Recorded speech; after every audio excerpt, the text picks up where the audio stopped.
Delving further into biology, let's discuss some of the life processes.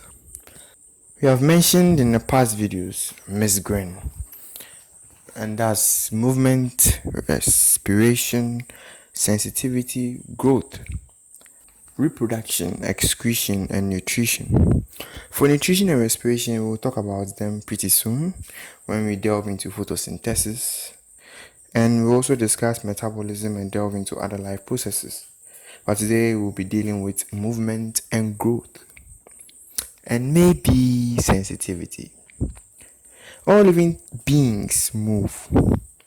Virus, when they become living, begin to move.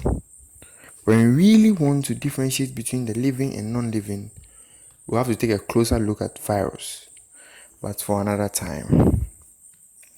From animals to protists to plants and algae to fungus, we all move. We move for various reasons.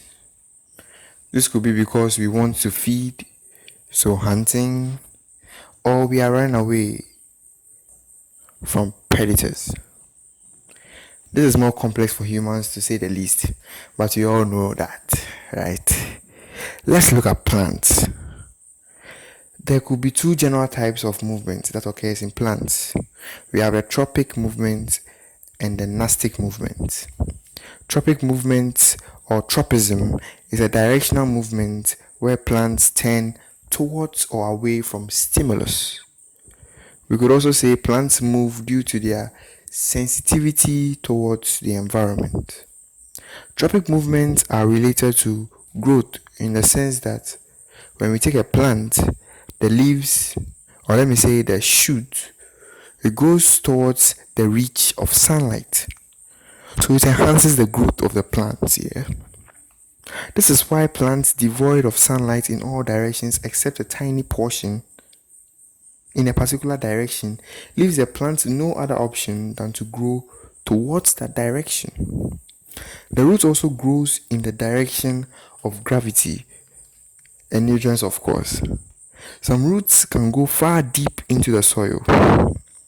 Anyway, when a plant is laid horizontally, for example, and it perhaps continues to grow, the shoot would always move against gravity. So we have positive tropism and negative tropism. Positive when it is going towards the stimulus, and negative when it's going away from the stimulus. Examples of these tropic movements are phototropism, and this is the movement in response to light, like we've earlier elaborated, and the stimulus, of course, being light. Geotropism or gravitropism is the movement in response to gravity. The stimulus, of course, is gravity. Hydrotropism is the movement in response to water. Chemotropism, the movement in response to chemicals. And we have examples such as pollen tube in stomata of flowering plants. Thigmotropism, that's a movement in response to touch or contact. That's when we have sometimes tendrils that are coiling around supports. Thermotropism, that's a movement in response to temperature. Then we have nastic movements. These movements are direction independent. Let's take some mimosa leaves, for example. They respond to stimulus and close up. Touch me not here. This is in no particular direction and they return to their original form after a while. This is movement only due to sensitivity and does not result in growth, unlike tropic movements. Examples of nastic movements are seismonastic movements, and this is the response to mechanical stimuli, that's touch. That's when we have the mimosa leaves as an example. Photonastic movement responds in movement to light intensity or duration. That's the opening and closing of some flowers when the light is intense.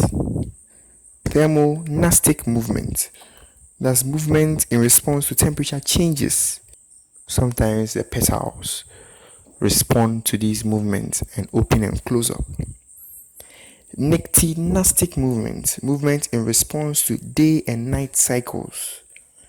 Sometimes flowers close up at night when there is no sunlight.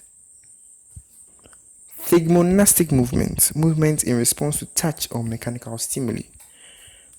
Example could be the folding of leaves in a mimosa when touched. Let's now delve into growth proper. Growth in plants is due to some hormones, which we mentioned in the previous video. Auxins. Auxins are usually dominated at the tips of shoots, that's the growing regions of plants. These are hormones that cause cellular elongation and therefore growth. This is how auxins help in general growth of plants. When there is phototropism, let's say the light shines. Auxins in the shoot region detest light, and so they move away from the light. Their movement causes them to be dominated on one side of the shoot opposite the direction of the light. This causes the cells in that aspect of the shoot to elongate more than the other half, and guess what? This causes the shoot to bend, leaning towards the direction of the light, hence phototropism. Other plant hormones are gibberellins, which are responsible for growth in the stem. They also cause the elongation of cells in the stem, mostly concentrated where leaves and branches are formed. Cytokinins are hormones responsible for cell differentiation, where new cells are formed to fill the spaces created by the gibberellins. So this is hormones working hand in hand. Then we have abscisic acid, and this hormone could be said to be responsible for the closing of the stomata. Maybe they are dominated in guard cells during the times of drought. So these are what helps plants to grow and move. Khalid, as you know, is also doing his own thing.